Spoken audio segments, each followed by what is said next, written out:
Rome, fin du IIe siècle avant J.C. À première vue, c'est une cité triomphante, maîtresse du monde, dont les aigles déploient leurs ailes des colonnes d'Hercule jusqu'aux terres brûlées par le soleil d'Asie.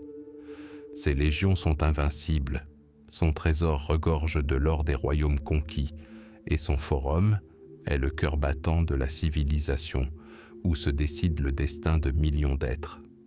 Mais derrière cette façade étincelante de marbre et d'or se cache une plaie profonde et purulente.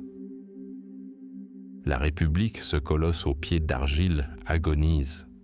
Pendant des siècles, sa force reposa sur le citoyen paysan, l'homme qui cultivait son modeste lopin de terre en temps de paix et qui, en temps de guerre, prenait l'épée et le bouclier pour défendre sa patrie. C'est lui, le paysan romain, qui conquit l'Italie pour Rome, écrasa Carthage et soumit la Grèce. Mais à présent, son monde s'écroulait. Des guerres interminables ruinaient les petites exploitations, contraignant les hommes à de longues campagnes pendant des années, voire des décennies. Leurs femmes et leurs enfants, incapables de gérer seuls la terre, s'endettaient et finirent par tout perdre. Leurs terres, cultivées avec le labeur et le sang de générations, furent rachetées pour une bouchée de pain par une poignée de nouveaux riches, sénateurs et chevaliers, ayant amassé des fortunes fabuleuses grâce au butin de guerre et aux impôts exorbitants des provinces. À la place de nombreuses petites fermes, surgirent d'immenses latifundia, où des esclaves privés de leurs droits, arrivant en flot incessant des terres conquises, peinaient du lever au coucher du soleil. Le travail libre ne pouvait plus rivaliser avec le travail servile. Privés de leurs terres, les anciens légionnaires, fleurons de la nation romaine, affluèrent vers la capitale. Mais Rome ne leur offrit que la misère la plus abjecte. Ils devinrent des prolétaires, dont la seule richesse résidait dans leurs enfants. Ils vivaient dans des insulae délabrées à plusieurs étages, prêtes à s'effondrer au moindre coup de vent ou à s'embraser à la moindre étincelle. Sans travail, sans avenir, sans espoir, ils se transformèrent en une foule amère et affamée, prête à vendre son vote pour un morceau de pain ou à suivre le premier démagogue qui leur promettrait une vie meilleure.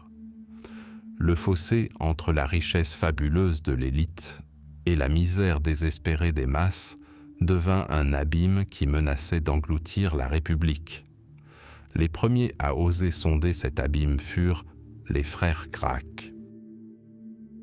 Tibère, puis Gaius, tous deux issus de la plus noble famille plébéienne, tentèrent de sauver l'État. Ils proposèrent une solution qui paraissait simple et juste: redistribuer les terres de l'État en prenant le surplus aux riches pour le redistribuer aux sans-terre. Ils souhaitaient faire renaître la classe des paysans libres, restaurer la République sur ses fondements perdus. Mais ils sous-estimèrent la fureur de ceux qui s'étaient habitués à revendiquer les biens de l'État comme leur propre propriété. Le Sénat, bastion de l'aristocratie, perçut leurs réformes comme une atteinte au droit sacré de propriété et à son propre pouvoir. Tous les moyens furent mis en œuvre contre les Gracques: calomnie, corruption, intimidation. Et lorsque les maux échouèrent, on eut recours au bâton et au poignard. Pour la première fois depuis des siècles, le sang des citoyens coula dans une lutte politique sur les rues sacrées de Rome. Tibère Gracchus et des centaines de ses partisans furent brutalement assassinés. 10 ans plus tard, le même sort frappa son frère Caius et des milliers de ses fidèles. Leur mort fut un terrible présage. Elle démontrait que les anciennes lois et traditions n'avaient plus cours. Désormais, à Rome, les conflits se réglaient non par les urnes, mais par la violence. La République avait franchi un point de non-retour. L'agonie fut exacerbée par une crise militaire.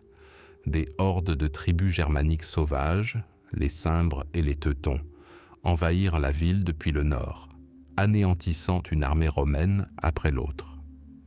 Rome se trouvait au bord d'une catastrophe sans précédent depuis l'époque d'Hannibal. L'ancien système de recrutement, fondé sur la propriété foncière, était en train de s'effondrer. Les propriétaires terriens libres, dont les légions étaient recrutées, avaient presque disparu. Puis entra en scène Gaius Marius, homme d'origine modeste, un homo novus, soldat rustre et ambitieux. Il lança une révolution qui sauva Rome à court terme, mais scella son destin à long terme. Marius ouvrit les légions à tous les citoyens, y compris les prolétaires sans terre. Il transforma l'armée, d'une milice citoyenne, en une force professionnelle. Désormais, les soldats ne servaient plus par idéal, mais pour une solde, une part du butin et, surtout, dans l'espoir de recevoir une parcelle de terre de leur général à la fin de leur service. Tout changea. Le légionnaire n'était plus loyal au Sénat anonyme ni au peuple romain, mais à son général. Il était son protégé, son soutien, son arme. L'armée cessa d'être un instrument de l'État pour devenir un instrument d'ambition personnelle. Marius vainquit les Germains et sauva Rome, devenant 7 fois consul et héros national.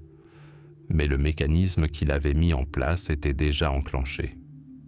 Désormais, tout commandant populaire et victorieux, s'appuyant sur ses légions fidèles, pouvait imposer sa volonté à l'État.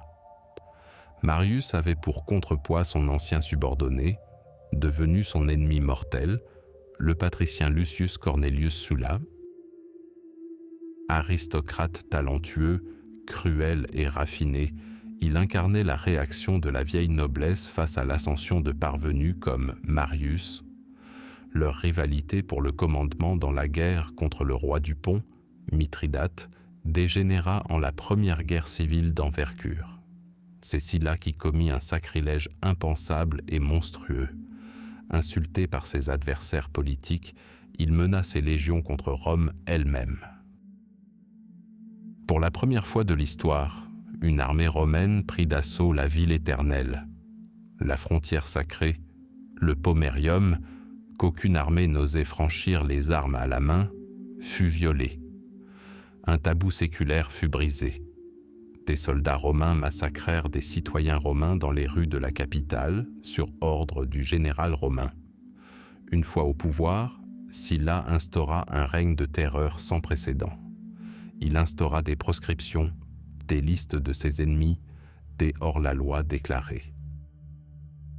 Quiconque pouvait tuer une personne figurant sur la liste recevait une récompense. Leurs biens étaient confisqués et leurs familles déchues de tous leurs droits. Les têtes des victimes étaient exposées sur les rostres du forum, comme un sinistre avertissement.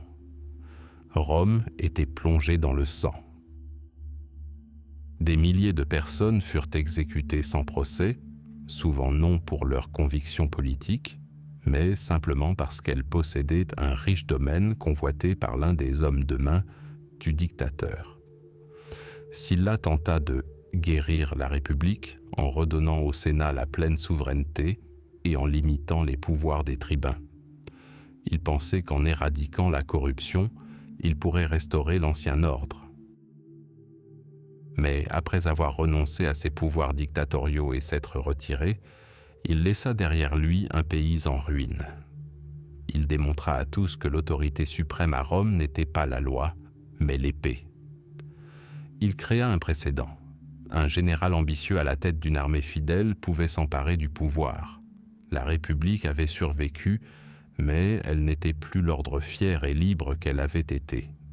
C'était un organisme blessé et meurtri, empoisonné par le venin de la guerre civile et de l'anarchie.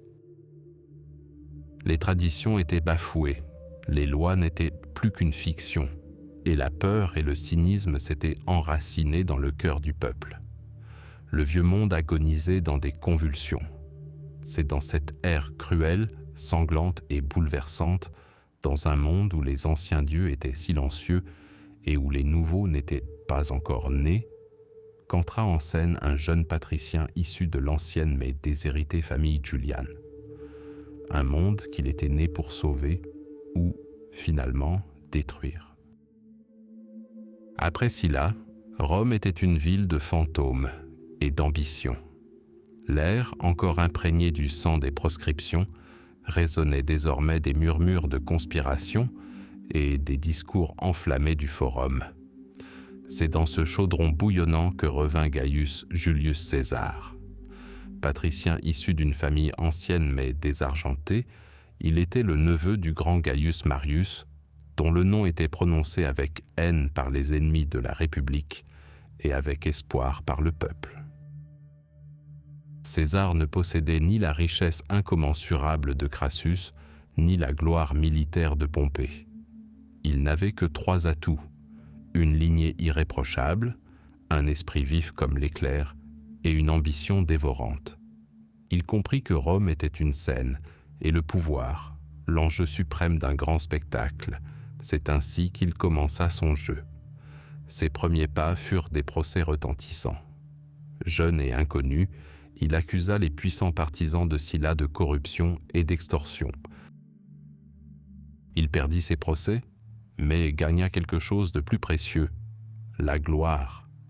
Le peuple le voyait en un champion, un guerrier intrépide qui avait osé s'attaquer à l'oligarchie sénatoriale sur le champ de bataille judiciaire. Chacune de ses interventions à la tribune était une performance magistrale. Il ne se contentait pas de parler. Il peignait des images, faisait appel aux émotions, sa voix s'élevant au-dessus de la foule en effervescence, pénétrant jusqu'au cœur même de la ville. Il devint la voix des sans-voix.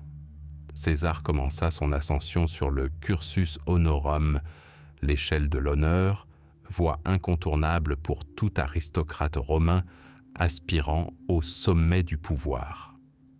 Tribun militaire, puis questeur, sa fonction l'envoya en Espagne profonde. C'est là, loin de Rome, que se produisit un épisode devenu légendaire. Dans le temple d'Hercule à Gade, César aperçut une statue d'Alexandre le Grand. Il pleura. Ses compagnons furent perplexes. « Ne trouvez-vous pas, dit-il, qu'il est vraiment triste qu'à mon âge, Alexandre ait déjà conquis tant de nations et que je n'ai encore rien accompli de remarquable ?» Ses larmes ne reflétaient pas la faiblesse, mais la rage d'un homme qui prenait conscience de l'immensité de son ambition. Il contemplait le conquérant du monde, sculpté dans le marbre, et y voyait non pas le passé, mais son propre avenir. De retour à Rome, il poursuivit son ascension. L'étape suivante fut la charge d'édile, responsable de l'économie de la ville, des temples et surtout des jeux publics. C'est là que César fit preuve de son génie populiste. Il transforma Rome en une fête permanente. Il organisa des combats de gladiateurs d'une ampleur sans précédent, des représentations théâtrales et distribua du pain. Il fit réparer les bâtiments, paver les rues et décorer le forum. Il dépensa sans compter, non pas son argent puisqu'il n'en avait pas, mais qu'il emprunta. Il contracta des dettes colossales, astronomiques, misant tout son avenir sur cet argent. Ses créanciers, parmi lesquels l'homme le plus riche de Rome, Marcus Licinius Crassus, observaient avec horreur et espoir cette générosité insensée. Ils comprenaient que le seul moyen de récupérer leur argent était d'aider César à s'élever encore plus haut, à accéder à des postes qui lui donneraient le contrôle des provinces et de leurs richesses. Et le peuple de Rome était ravi. La plèbe obtint ce qu'elle désirait tant, du pain et des jeux, et elle n'oublia pas le nom de celui qui le lui avait offert. Mais son geste le plus audacieux à ce stade fut la restauration des trophées de Caius Marius sur le Capitole, détruit sur ordre de Sylla. Cette nuit-là, en secret, des ouvriers érigèrent des statues et des images du grand commandant surmonté de symboles de ses victoires sur les tribus germaniques. Au matin, Rome retint son souffle. Les optimates, ennemis de Marius, étaient furieux. Ils crièrent que c'était un prélude à la tyrannie. Mais ils étaient impuissants. Le peuple exultait et les vétérans de Marius pleuraient de joie. César n'avait pas seulement restauré les statues, il avait restauré leur mémoire, il s'était ouvertement proclamé héritier de la cause populaire, défiant le Sénat tout-puissant. L'apogée de ses débuts fut sa candidature au poste de souverain pontife, Pontifex Maximus. Ce poste à vie lui conférait une autorité immense, une influence politique considérable et une résidence officielle au cœur du forum. Deux des consuls les plus influents et respectés de Rome se présentèrent contre lui. César n'avait aucune chance. Cela semblait de la pure folie, mais il joua le tout pour le tout. Il dépensa des sommes colossales en pots de vin pour corrompre les électeurs, à tel point que le jour du scrutin, il dit à sa mère, Aurélia, qui le voyait partir, « Aujourd'hui, tu verras ton fils soit souverain pontife, soit en exil. » Et il gagna. Ce fut un véritable séisme politique. Un jeune homme de 37 ans, parvenu et criblé de dettes, surpassa les piliers de la République. Il prouva que l'amour populaire, soutenu par l'argent, était plus fort que des siècles de tradition et l'autorité du Sénat. Après un prétoire entaché par un scandale impliquant son épouse, Pompée, qui donna naissance à la célèbre phrase « L'épouse de César doit être au-dessus de tout soupçon », il obtint enfin ce dont il avait désespérément besoin, une province. L'Espagne de nouveau, mais cette fois en tant que gouverneur doté des pouvoirs d'un propriétaire. Là, loin des intrigues, un César différent émergea, non pas un politicien, non pas un démagogue, mais un chef militaire. Il mena des légions au combat contre des tribus montagnards de rebelles, faisant preuve de courage personnel et de talent stratégique. Il combattit, pacifia, fonda des villes, et bien sûr, il s'enrichit. Non seulement il remboursa toutes ses dettes, mais il apporta également des sommes considérables au trésor romain. Il revint à Rome victorieux. La loi lui donnait droit à un triomphe, le plus grand honneur pour un général, une procession solennelle à travers la ville jusqu'au Capitole. Mais, selon cette même loi, pour déclarer sa candidature au consulat, la plus haute fonction de l'État, il devait se présenter en personne à Rome et s'enregistrer. Or, entrer dans la ville avant le triomphe revenait à l'abandonner. Ses ennemis au Sénat retardèrent délibérément sa décision, le contraignant à choisir entre une gloire éphémère et le pouvoir véritable. Pour tout autre aristocrate romain, ce dilemme aurait été déchirant. Mais pas pour César. Il n'hésita pas un instant. Il démissionna de son commandement, entra dans la ville comme simple citoyen et se porta candidat au consulat. Les couronnes de triomphe s'estompent. Le consulat ouvre la porte à la véritable grandeur. Il renonça à un honneur pour conquérir un jour le monde entier. Une nouvelle pièce, incroyablement dangereuse, était apparue sur l'échiquier romain, et elle était prête à jouer son prochain coup décisif. Rome, 60 Ave Gigi IC. La cité qui avait conquis le monde était déchirée de l'intérieur. La République, jadis symbole de vertu civique et de respect de la loi, était devenue l'arène des titans, le champ de bataille d'ambition débridée. L'atmosphère était chargée d'une anticipation du changement, imprégnée du parfum du pouvoir et de l'argent. Dans ce bouillonnement d'émotions, une conspiration se tramait qui allait à jamais changer le cours de l'histoire. 3 silhouettes entrèrent en scène, chacune un géant à sa manière. Elles étaient aussi différentes l'une de l'autre que l'épée, l'or et la volonté. Le premier fut Pompée, surnommé le Grand. Véritable légende vivante, il était le plus grand général de son temps. De retour d'Orient, il rapporta à Rome des richesses incommensurables et la gloire de sa victoire sur Mithridate. Ses légions lui restèrent fidèles jusqu'à leur dernier souffle. Mais Pompée était maladroit dans les subtilités de la politique sénatoriale. Habitué à commander des armées, il manquait d'habileté pour négocier et intriguer. Le Sénat, bastion de la vieille aristocratie, jaloux de son pouvoir, le considérait comme une menace. Les optimates, menés par l'inflexible Caton le Jeune, refusèrent de confirmer les ordres de Pompée reçus d'Orient et, comble de l'insulte, ne lui attribuèrent le pas de terre.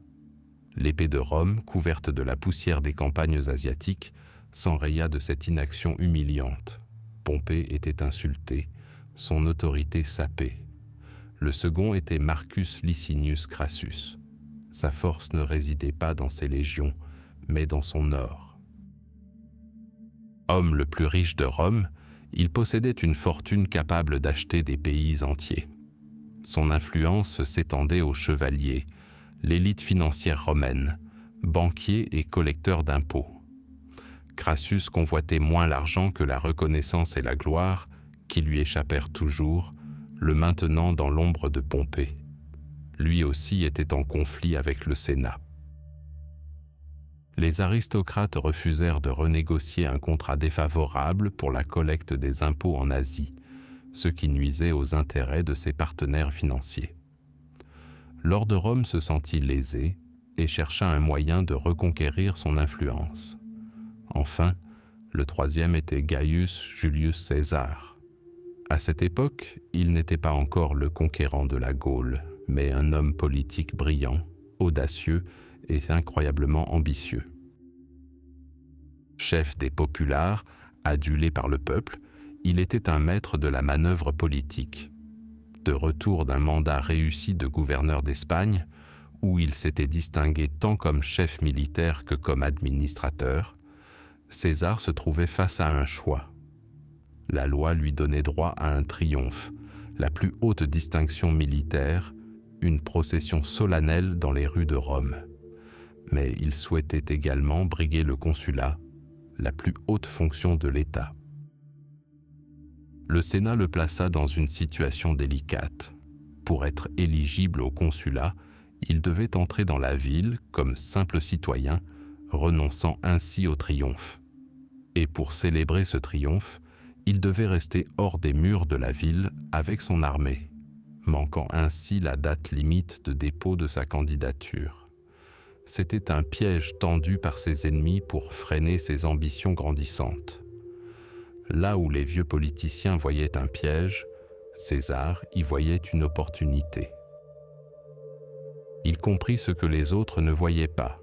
Pompée, humilié, et Crassus, furieux et rivaux de longue date qui se haïssaient, partageaient désormais un ennemi commun, le Sénat, obstiné et à courte vue. César devint le catalyseur, la force capable d'unir des forces apparemment invincibles. En secret, loin des regards indiscrets du forum, se déroula une rencontre qui allait changer le destin du monde. César, usant de tout son charme et de son pouvoir de persuasion, joua le rôle de médiateur entre Pompée et Crassus. Il leur montra que, individuellement, le Sénat les briserait un à un. Mais ensemble, ils seraient plus forts que l'État lui-même. Il leur proposa un marché, simple et brillant dans son cynisme. Lui, César, deviendrait consul. Fort de ce pouvoir suprême, il voterait les lois que Pompée désirait. Il confirmerait ses décrets orientaux et accorderait des terres aux vétérans. Il réglerait les problèmes financiers de Crassus. En échange, ils utiliseraient tous deux leur autorité, leur argent et leur puissance militaire pour garantir son élection et le protéger des attaques du Sénat.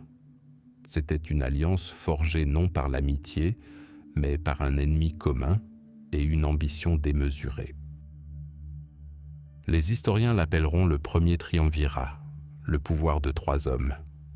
Mais il ne s'agissait pas d'une position officielle.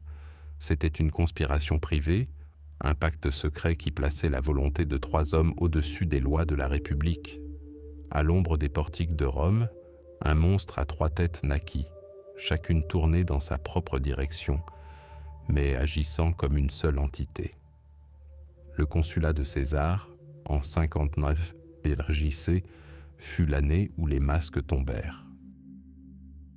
Son collègue consul, Marcus Bibulus, protégé de l'aristocratie, tenta de protester, mais fut chassé du forum par les partisans des triumvirs et enfermé chez lui jusqu'à la fin de son mandat. Les Romains, avec amertume, plaisantaient en disant que c'était le consulat de Jules et de César. Agissant avec détermination et souvent à la limite de la légalité, César tint toutes ses promesses. Les vétérans de Pompée reçurent des terres. Les décrets de Pompée furent ratifiés. Les fermiers généraux de Crassus obtinrent la réduction d'impôts qui leur était due. Mais César ne s'oublia pas. Sa plus grande récompense fut sa nomination comme proconsul, gouverneur de la Gaule cisalpine et transalpine, ainsi que de l'Illyrie, pour un mandat de 5 ans. C'était du jamais vu. Il commanderait 4 légions et une province entière qui deviendrait le tremplin de ses plus grandes conquêtes. Il quitta Rome pour trouver ce qui lui avait manqué, une gloire militaire comparable à celle de Pompée et une richesse surpassant les trésors de Crassus. Il partit former sa propre armée, entièrement dévouée à sa personne. L'union des 3 géants était complète. L'ancien système républicain était brisé. Le Sénat était humilié, les lois réduites à de simples instruments entre les mains des triumvirs. La République survivait encore. Ses institutions continuaient formellement de fonctionner, mais son âme avait été vendue en échange du pouvoir et de l'ambition personnelle. Les 3 prédateurs, unis, déchirèrent leur proie. Mais la paix entre prédateurs est toujours éphémère. La roue du destin avait effectué son premier tour, fatal. Devant eux s'étendait la Gaule, des fleuves de sang, des montagnes d'or et l'inévitable affrontement des titans qui finirait par ensevelir la République sous les décombres de sa propre grandeur. En 58 avait surgi C, le consulat de César prit fin, laissant derrière lui un cortège d'intrigues politiques, de lois bafouées et de dettes colossales. À Rome, procès et hostilités du Sénat l'attendaient. Mais Caius Julius, fin stratège, sut se protéger.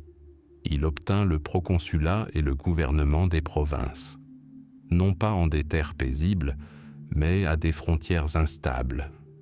Il hérita de la Gaule cisalpine, de l'Illyrie et surtout de la Narbonnaise, une étroite bande de territoire romain, au-delà de laquelle s'étendait un monde immense, sauvage et inexploré. Le monde que les Romains appelaient d'un seul mot, la Gaule. Ce n'était pas un État unifié, mais une mosaïque de centaines de tribus belligérantes, les Éduans, les Arvernes, les Séquanes, les Belges, les Helvètes. Fiers et belliqueux, ils vivaient dans des cités fortifiées appelées oppidum, vénéraient leurs dieux dans des bois sacrés et chérissaient la liberté par-dessus tout. Pour Rome, c'étaient des barbares, une menace permanente au nord, une source de troubles et le souvenir du sac honteux de la ville éternelle 3 siècles plus tôt. Mais pour César, la Gaule était différente.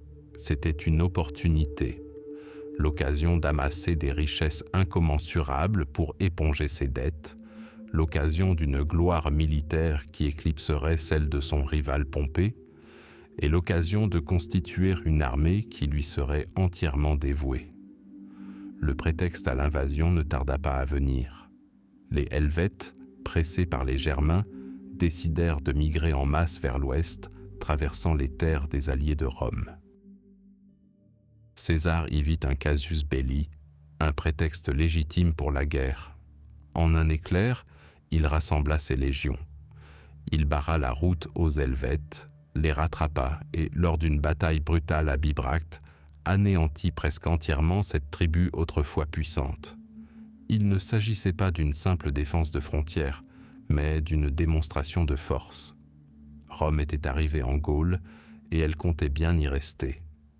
Dès lors, la guerre se déroula comme une avalanche. Chaque victoire servait de prétexte à la campagne suivante.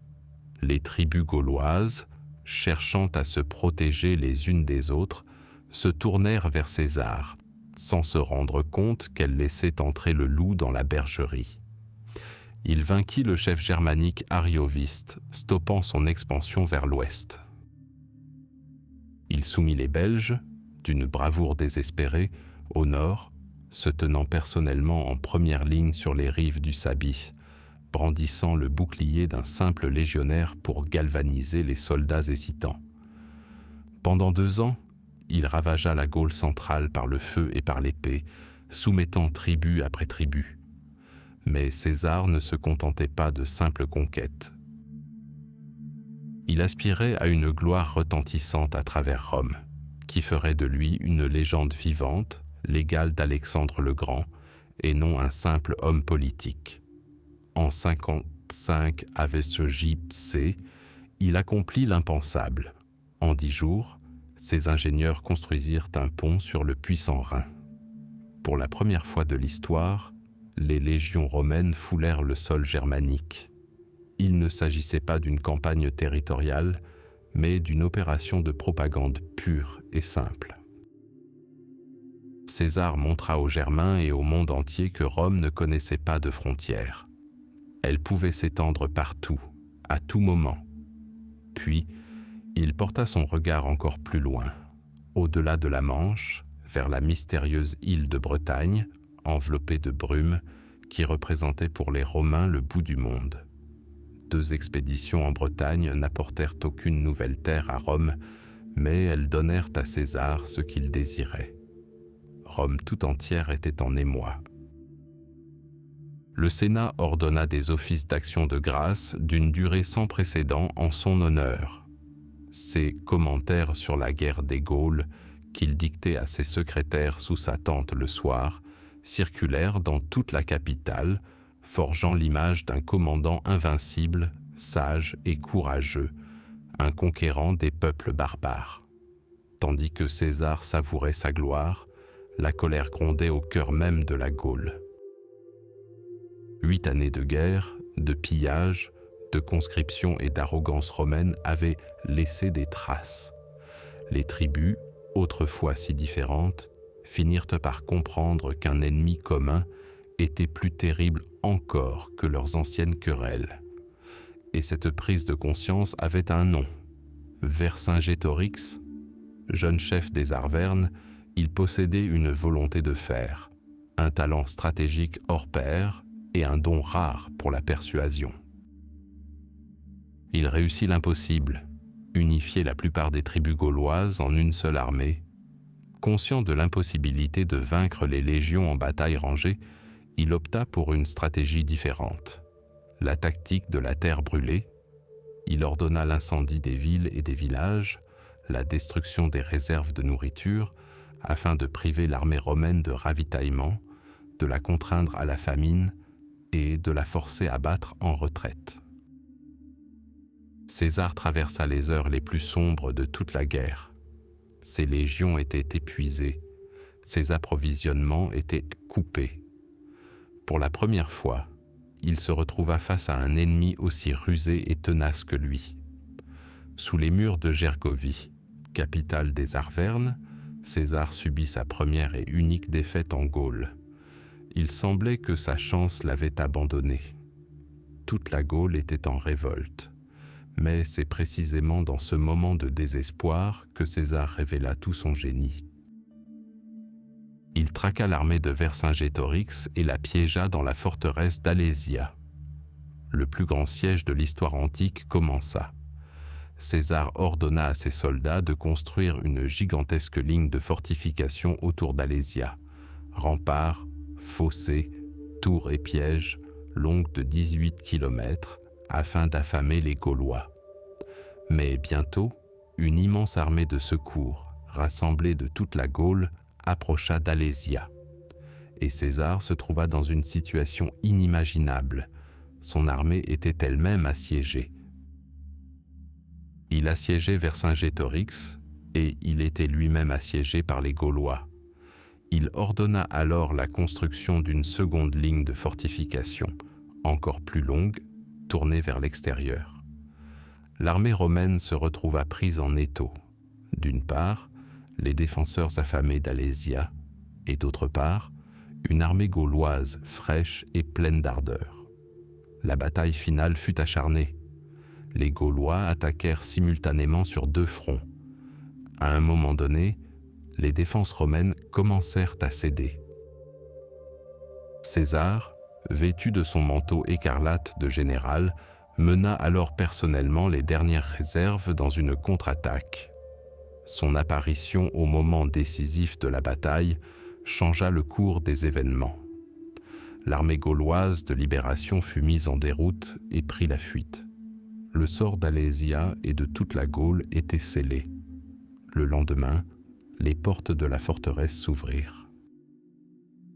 Vercingétorix, revêtu de sa plus belle armure, sortit à cheval, fit le tour de César et déposa silencieusement ses armes à ses pieds. La grande révolte gauloise était écrasée. Le prix de la victoire fut terrible. Les historiens antiques font état d'1 million de morts et d'1 million de réduits en esclavage. La Gaule fut brisée, dévastée, et devint à jamais une province romaine. Mais durant ces 8 années de carnage sanglant, César obtint tout ce qu'il désirait. Il remboursa ses dettes et devint l'un des hommes les plus riches de Rome. Il acquit une gloire sans pareille. Mais surtout, il forgea une armée, 10 légions de vétérans aguerris qui avaient marché avec lui à travers le Rhin et la Bretagne, en Alésia et en Gergovie. Une armée qui ne connaissait d'autre patrie que son camp et d'autres dieux que son commandant. Le conquérant de la Gaule revenait aux plus hautes sphères politiques. Et il disposait désormais d'une force capable d'écraser non seulement les tribus barbares, mais la République romaine elle-même. Le Rubicon était proche. Nous sommes au début de l'an 49 avant JC. L'Italie du Nord est enveloppée d'un brouillard hivernal glacial. Jules César, proconsul des Gaules, conquérant de dizaines de tribus, un homme dont le nom est devenu synonyme de triomphe et d'ambition, se tient aux portes de sa province.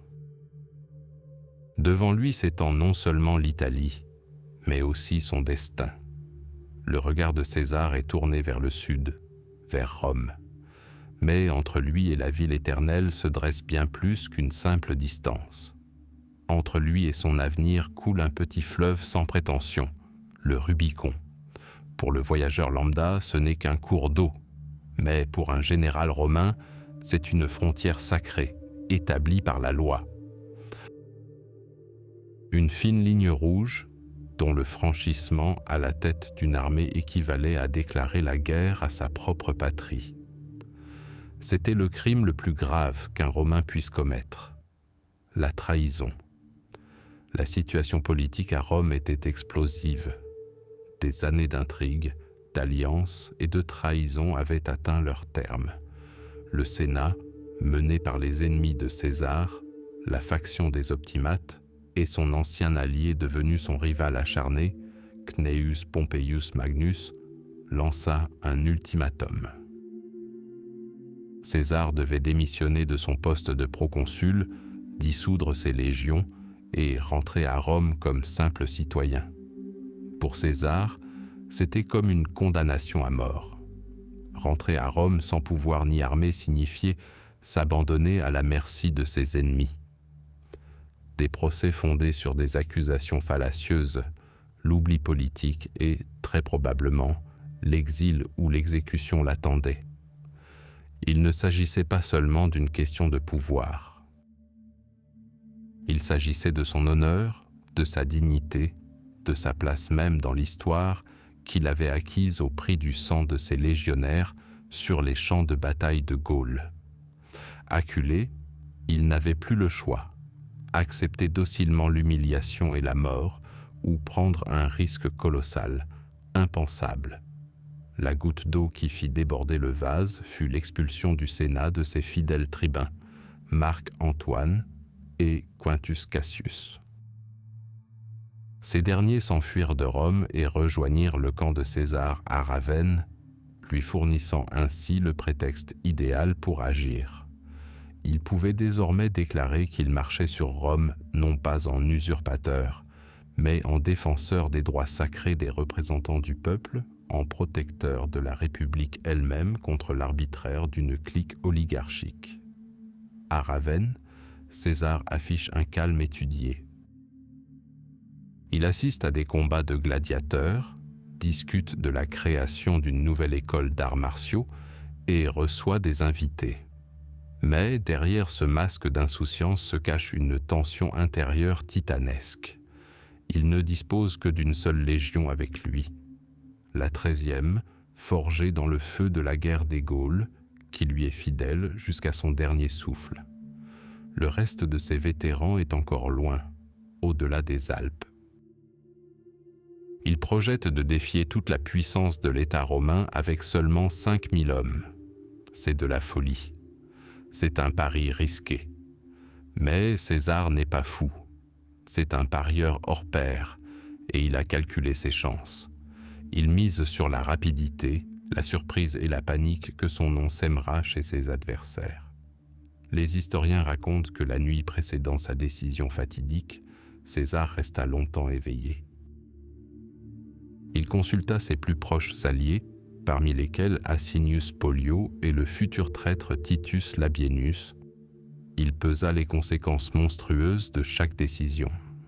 D'un côté, la guerre, des fleuves de sang, la destruction du monde connu. De l'autre, sa propre mort et l'oubli. Il évoqua la misère que cette transition engendrerait pour le monde et la gloire qu'elle laisserait à la postérité. Il ne s'agissait pas d'un simple choix tactique, mais d'un choix civilisationnel. Ainsi, sous le couvert de la nuit, la décision est prise. Un petit détachement, mené par César, quitte secrètement Ravenne et marche vers le Rubicon. Le silence de la nuit d'hiver n'est rompu que par le pas mesuré des légionnaires et le doux clapotis de l'eau. Des torches éclairent dans l'obscurité les visages déterminés et burinés des vétérans. Ils ne posent aucune question. Ils connaissent leur commandant. S'ils les mènent, alors il n'en sera rien. Ils s'arrêtent sur le rivage. Devant eux s'étend une eau noire et froide, symbole du cataclysme. Un silence pesant, chargé d'une signification immense, presque palpable. À cet instant se joue non seulement le destin de César, mais aussi celui de Rome, celui du monde antique tout entier. Il n'y a plus de retour en arrière. C'est ici, sur les rives de ce fleuve modeste, que César, s'adressant à ses soldats ou à l'histoire elle-même, prononça des paroles devenues immortelles. Des paroles qu'il aurait prononcées, selon la légende, en grec, citant son auteur comique préféré, Ménandre, « Alea iacta est », le sort en est jeté. Ce n'est pas un cri de triomphe, c'est un constat. La partie est lancée, les paris sont faits, et désormais l'issue ne dépend plus de la réflexion, mais de la volonté des dieux et de la chance. Sur ces mots, il éperonna son cheval et s'engagea dans les eaux glacées du Rubicon. Les cohortes de la 13e Légion le suivirent sans hésiter. Le bruit de milliers de sandales foulant le lit rocailleux du fleuve se fond en un seul grondement. Il ne s'agit pas d'une simple traversée. c'est le passage d'une ère à une autre. La République, telle qu'on l'avait connue pendant 500 ans, demeure sur l'autre rive. Ariminum, la première ville en territoire italien, capitule sans combattre. César s'adresse à ses soldats. Il leur parle non de puissance, mais d'honneur bafoué, de tribuns exilés, de l'arrogance des aristocrates romains.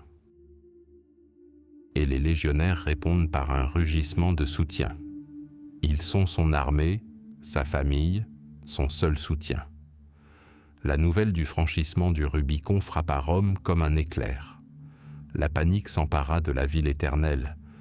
Les sénateurs, qui la veille encore exigeaient avec arrogance la soumission de César, s'enfuirent de la capitale, terrifiés, sans même avoir le temps de s'emparer du trésor public. Nul ne connaissait l'étendue des forces de César. Les rumeurs exagéraient considérablement la taille de son armée. Il semblait que l'invincible conquérant de la Gaule fût déjà aux portes. Pompée le Grand, qui se vantait de pouvoir lever les légions d'un simple coup de pied, était totalement pris au dépourvu. Sa confiance fit place à la confusion. Il comprit qu'il avait sous-estimé la détermination et la rapidité de son adversaire. Le Rubicon était franchi. Le sort en était jeté, non seulement pour César, mais pour toute Rome. La guerre civile, le pire fléau des Romains, était devenue réalité. Le chapitre final et le plus sanglant de l'histoire de la République romaine s'ouvrait. Le Rubicon était franchi. Cette expression aride, symbolisant le point de non-retour, signifiait en réalité le grondement des bottes de 13 000 légionnaires, aguerris sur le sol italien. Pour Rome, c'était bien plus que le simple bruit d'une armée en marche. C'était le bruit d'un monde qui s'écroulait. La République, dont la loi fondamentale interdisait l'envoi de troupes en Italie, tremblait jusque dans ses fondements. La loi se tut, et les armes prirent la parole. La nouvelle de la marche de César se répandit plus vite que son avant-garde, semant non seulement la peur, mais une angoisse existentielle. Que se passerait-il ensuite? Qu'attendait la ville qui, pour la première fois depuis des siècles, voyait les légions de ses propres fils marcher contre elle? La panique régnait au Sénat. Les optimates, qui la veille encore avaient menacé César de procès et de déshonneur, se précipitaient maintenant dans les couloirs de la curie, s'accusant les uns les autres. Leur confiance en eux, leur foi en l'inviolabilité de leur position, s'évaporèrent, ne laissant place qu'à une peur glaciale et viscérale. Ils s'attendaient à des proscriptions, des massacres, à une répétition des horreurs des temps de Marius et de Sylla. Ils s'attendaient à un monstre. Mais César n'était pas pressé de le devenir. Il parcourut l'Italie à une vitesse fulgurante, mais son arme principale n'était pas l'acier, mais la clémence. Les villes lui ouvraient leurs portes sans combattre. Les légions envoyées à sa rencontre firent défection et rejoignirent son camp, accueillant chaleureusement leur illustre commandant. Au lieu d'exécution, il offrait des grâces, au lieu de confiscation, des garanties de sécurité. Cette politique de clémence fut un coup de génie, bien plus dévastateur pour ses ennemis que n'importe quelle offensive. Il montra à l'Italie et au monde qu'il n'était pas un tyran, mais un défenseur venu rétablir la justice.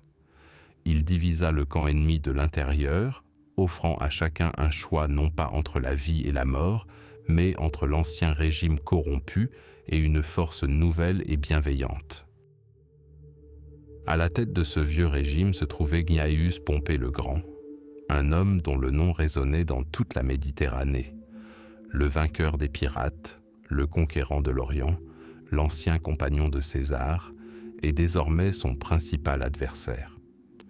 Mais Pompée n'était pas préparé à une telle guerre. Il avait misé sur un long conflit au nord, sur la fidélité des légions au Sénat. Il n'avait pas tenu compte de la rapidité de César ni de sa popularité. Comprenant que l'Italie était perdue, Pompée prit une décision difficile, humiliante, mais stratégiquement judicieuse. Abandonner Rome. Abandonner le cœur de la République à la merci de l'ennemi. Ce n'était pas un acte de lâcheté, mais un calcul froid. En Italie, il ne disposait pas de troupes suffisantes pour affronter les vétérans de la guerre des Gaules. Sa force résidait à l'Est, en Grèce, en Asie, où étaient stationnées des légions fidèles, où rois et gouverneurs lui devaient leur pouvoir, où une flotte immense et d'innombrables ressources pouvaient être rassemblées. Il décida de céder du territoire pour gagner du temps. Avec lui, une foule de sénateurs, d'aristocrates et de tous ceux qui avaient pris parti pour les optimates et craignaient César quittèrent Rome. La ville éternelle était déserte. La République semblait s'être déracinée et avoir suivi son général en exil. César entra dans la capitale sans tirer un seul coup de feu et découvrit qu'il n'avait conquis que des murs et des pierres. Le pouvoir qu'il recherchait lui avait échappé outre-mer. Il s'était emparé du corps de Rome, mais son âme, son sénat légitime, était resté avec Pompée. Après avoir vidé le trésor public, abandonné par ses ennemis dans leur fuite précipitée, César tourna son regard vers l'ouest. Il ne pouvait poursuivre Pompée à travers l'Adriatique sans flotte, mais derrière lui, en Espagne, se tenaient 7 légions, une force redoutable, fidèle à Pompée. Les abandonnés revenaient à tout risquer. C'est alors que César prononça sa célèbre phrase, résumant parfaitement sa stratégie. « Je vais combattre une armée sans général, afin de pouvoir ensuite combattre un général sans armée. » La campagne d'Espagne fut une démonstration de son génie militaire à l'état pur.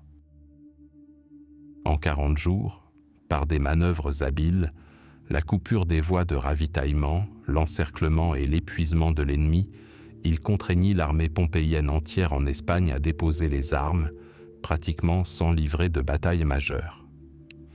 Ce fut une victoire non par l'épée, mais par l'intelligence. Il retourna en Italie en maître absolu de tout l'Occident. Le monde était désormais scindé en deux. C'était comme si une hache invisible et gigantesque avait transpercé le cœur même de la civilisation. D'un côté se tenait César, maître de l'Italie, de la Gaule et de l'Espagne, s'appuyant sur ses fidèles vétérans et le soutien populaire. De l'autre, Pompée, retranché dans les Balkans, avait rassemblé une immense armée venue de tout l'Orient, contrôlait les mers et bénéficiait du soutien du gouvernement légitime de la République en exil, 2 des plus grands généraux de leur temps. 2 hommes qui avaient jadis été de la même famille. César était marié à Julia, la fille de Pompée, et sa mort prématurée rompit le dernier lien qui les unissait. Désormais, entre eux s'étendait bien plus que l'Adriatique. Entre eux s'étendait un gouffre rempli de griefs, d'ambition et d'un sang qui n'était pas encore versé. Ce n'était plus une lutte entre politiciens et sénat. C'était devenu un duel personnel, dont l'issue déterminerait le destin de Rome pour les siècles à venir. Frère contre frère, l'ensemble du territoire romain, de la Bretagne à l'Euphrate, retenait son souffle dans l'attente de la bataille décisive.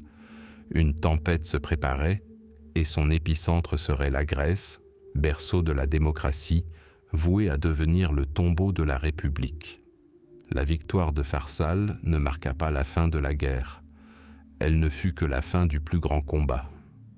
Pompée, qui la veille encore régnait sur les mers et était le favori du Sénat, était désormais en fuite. César, ne laissant à l'ennemi aucun répit ni aucune chance de lever de nouvelles légions, était à ses trousses. La poursuite le mena à travers la mer Égée, au-delà des côtes de l'Asie, jusqu'au dernier refuge que Pompée pouvait envisager. L'Égypte antique est fabuleusement riche, le grenier de Rome. César, guidé par la menace ennemie, débarqua à Alexandrie avec une poignée de soldats, persuadé qu'ici, au pays des Ptolémées, il mettrait enfin un terme à la guerre civile. Mais l'Égypte ne l'accueillit pas dans le fracas des batailles, mais dans un silence inquiétant et avec un présent monstrueux. Les conseillers du jeune roi Ptolémée XIII, désireux de s'attirer les faveurs du nouveau maître du monde, offrirent à César la tête tranchée de Pompée le Grand sur un plateau. À cet instant, l'histoire aurait pu prendre un tout autre tournant. Le dictateur romain aurait pu se réjouir, mais la réaction de César fut imprévisible et brillante. Il recula avec dégoût. Devant lui ne se trouvait pas la tête d'un ennemi, mais celle d'un consul romain, l'époux de sa défunte fille Julia. Le meurtre d'un Romain, aussi adversaire fût-il, par des Égyptiens barbares, était une insulte à la majesté même de Rome. César pleura publiquement son ancien gendre et ordonna l'exécution de ses assassins. Par ce geste, il démontra à tous que lui seul, Gaius Julius César, avait le droit de juger et de gracier les citoyens romains. La République, même à l'agonie, appartenait encore à Rome, et non à ses marionnettes. Resté à Alexandrie, César comprit rapidement qu'il n'avait pas mis les pieds dans une province paisible, mais dans un véritable nid de vipères. Le pouvoir était partagé entre Ptolémée, 13 ans, et sa sœur aînée, Cléopâtre VII, âgée de 21 ans. Frères et sœurs, traditionnellement unis par les liens du mariage, se livraient une lutte acharnée pour le trône. L'eunuque Pothinus, régent du jeune roi, avait banni Cléopâtre de la capitale et gouvernait désormais au nom du garçon. C'est lui qui avait ordonné l'assassinat de Pompée. Confiné dans le quartier du palais avec une légion et plusieurs centaines de cavaliers, César se sentait piégé. Il n'était pas un conquérant, mais un otage d'honneur dans une ville au bord de l'explosion. Et puis, par une chaude nuit alexandrine, alors que son stratagème égyptien semblait avoir échoué, un miracle se produisit. Les gardes rapportèrent qu'un marchand sicilien avait apporté au dictateur un précieux tapis en cadeau. Lorsque le paquet fut déroulé aux pieds de César, Cléopâtre en surgit, telle une déesse émergeant de l'écume de la mer. C'était une scène digne du théâtre, audacieuse, risquée, brillante. Ne pouvant atteindre César avec une armée, elle se rendit seule à sa rencontre, au péril de sa vie. César, qui vénérait le courage et l'intelligence par-dessus tout, fut conquis. Cette nuit-là, il vit devant lui non seulement une suppliante, mais son égale. Cléopâtre n'était pas seulement d'une beauté éblouissante. Elle parlait plusieurs langues, dont le latin, possédait un esprit analytique aiguisé et était versée en politique et en philosophie. Dernière descendante de la grande dynastie ptolémaïque, elle portait dans ses veines le sang d'un compagnon d'Alexandre le Grand. Elle s'adressa à César dans son langage, le langage du pouvoir. Leur union fut scellée cette nuit-là même. Il ne s'agissait pas d'une simple idylle, mais d'une alliance. César avait besoin des immenses richesses de l'Égypte pour éponger ses dettes et entretenir son armée. Cléopâtre, quant à elle, avait besoin des épées romaines pour reconquérir son trône. Passion et calcul s'entremêlèrent. Lorsque Pothinus et son général, Achille, apprirent que leur ennemi était dans le lit du dictateur romain, ils se rebellèrent. Une armée égyptienne de 20 000 hommes et une foule alexandrine enragée assiégèrent César dans son palais. La guerre d'Alexandrie commença, l'une des campagnes les plus désespérées et les plus dangereuses de sa vie. Les rues de la cité antique devinrent un champ de bataille. César combattit comme un simple légionnaire, érigeant des barricades et menant des sorties. Lors d'une escarmouche dans le port, il incendia la flotte égyptienne. L'incendie se propagea à la ville et, dans la conflagration, une partie de la grande bibliothèque d'Alexandrie fut détruite, une tragédie pour la culture mondiale. César échappa de justesse à la mort, contraint de nager pour fuir le navire qui coulait, son épée à la main et ses précieux manuscrits brandis au-dessus de sa tête de l'autre. Des mois de siège épuisèrent ses maigres troupes, mais César tint bon, attendant des renforts. Finalement, l'armée de son allié, Mithridate de Pergame, approcha de l'Égypte. Unissant leurs forces, César livra une bataille décisive. Lors de la bataille du Nil, l'armée égyptienne fut mise en déroute. Le jeune roi Ptolémée, tentant de fuir le champ de bataille, se noya dans le fleuve, englouti par le poids de son armure d'or. Le coup de maître de César en Égypte fut un succès total. Il devint maître de l'Égypte. Il installa sa bien-aimée Cléopâtre sur le trône, la mariant officiellement à son jeune frère pour perpétuer la tradition. Mais désormais, il était clair pour tous qui était le véritable souverain de la vallée du Nil. Pendant plusieurs mois, la guerre fut oubliée. César et Cléopâtre firent un voyage triomphal sur le Nil, à bord d'une luxueuse barge. C'était la lune de miel des vainqueurs. Lui, le souverain de Rome, et elle, la reine d'Égypte, naviguèrent sur le fleuve éternel, longeant temples et pyramides antiques. Il trouva en ces terres non seulement richesse et pouvoir, mais aussi une femme qui comprenait son âme. Et Cléopâtre reçut non seulement le trône, mais aussi un fils de l'homme le plus puissant du monde, Ptolémée César, que les Alexandrins surnommèrent aussitôt Césarion.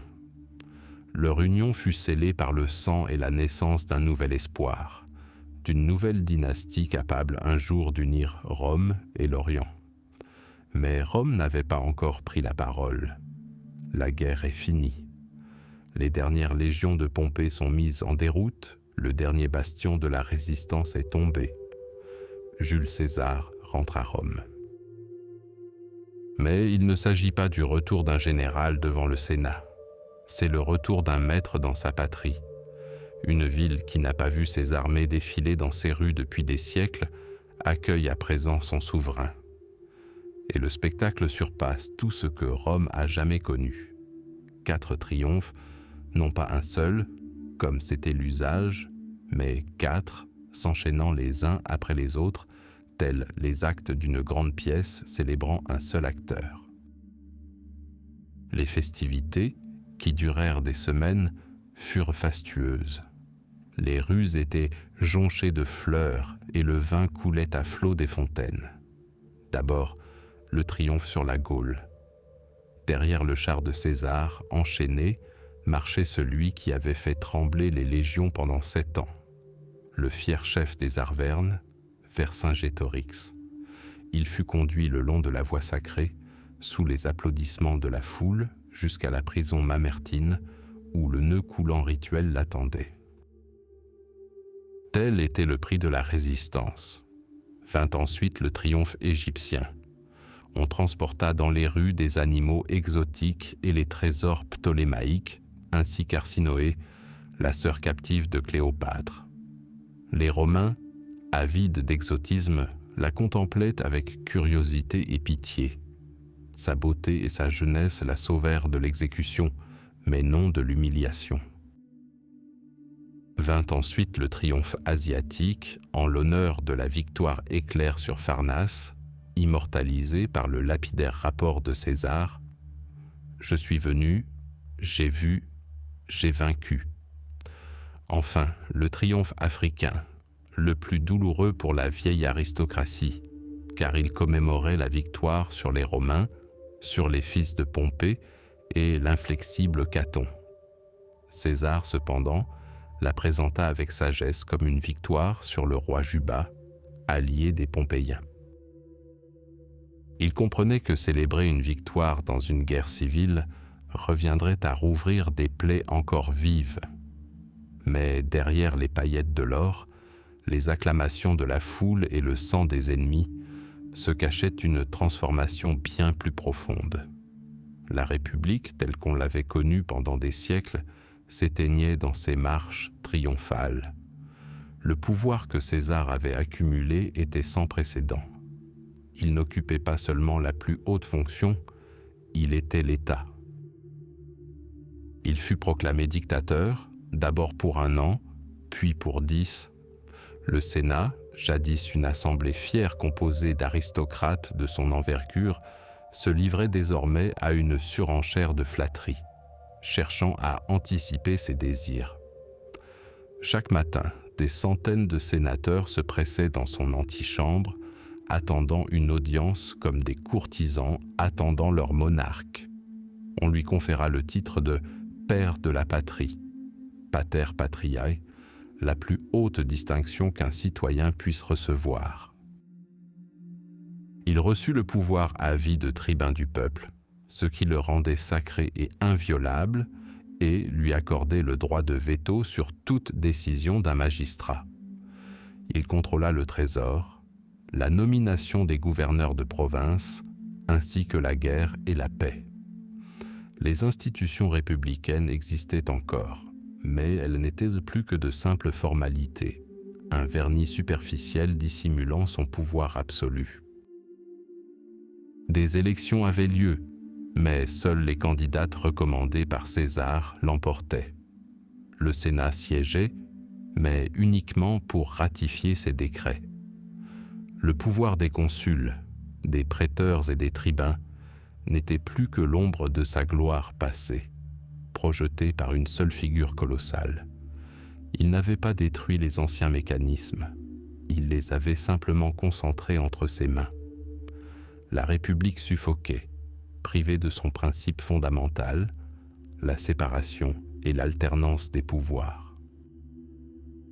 Ce serait une erreur de voir en César un simple tyran se délectant du pouvoir.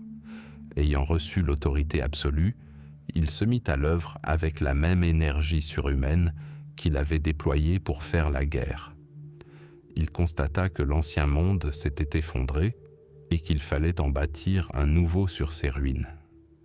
Sa fameuse politique de clémence, la Clementia, n'était pas un simple acte de magnanimité, mais un instrument pragmatique.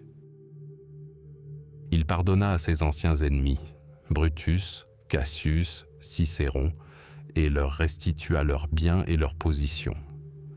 Il ne souhaitait pas exterminer l'aristocratie, mais la contraindre à servir le nouvel ordre, en la liant à lui, par des liens de gratitude, et pour certains, par une dépendance humiliante. Il entreprit des réformes radicales, afin d'ordonner le temps lui-même, en tant que souverain pontife, il introduisit un nouveau calendrier élaboré par des astronomes alexandrins. Ce calendrier julien, légèrement modifié, est encore utilisé aujourd'hui. Il semblait affirmer que son autorité s'étendait jusqu'au mouvement des astres. Il lança d'immenses chantiers à Rome, créant des emplois pour des milliers de personnes démunies. Il réorganisa l'administration provinciale pour endiguer la corruption des gouverneurs. Il distribua des terres à des dizaines de milliers de ses vétérans, fondant ainsi de nouvelles colonies à travers l'Empire. Il accorda la citoyenneté romaine aux habitants de la Gaule cisalpine et à de nombreux autres provinciaux, amorçant la transformation de Rome, d'une cité-État, en une véritable puissance mondiale. Pour le peuple, pour les soldats, pour les provinciaux, il n'était pas un tyran mais un sauveur, un homme qui mit fin à des décennies de guerre civile et apporta l'ordre et la prospérité. Cependant, plus son pouvoir s'affirmait, plus il prenait des attributs divins. Ses statues commencèrent à être placées dans les temples, aux côtés de celles des dieux. Un mois fut rebaptisé en son honneur, Juillet. Un collège de prêtres fut créé pour administrer son culte.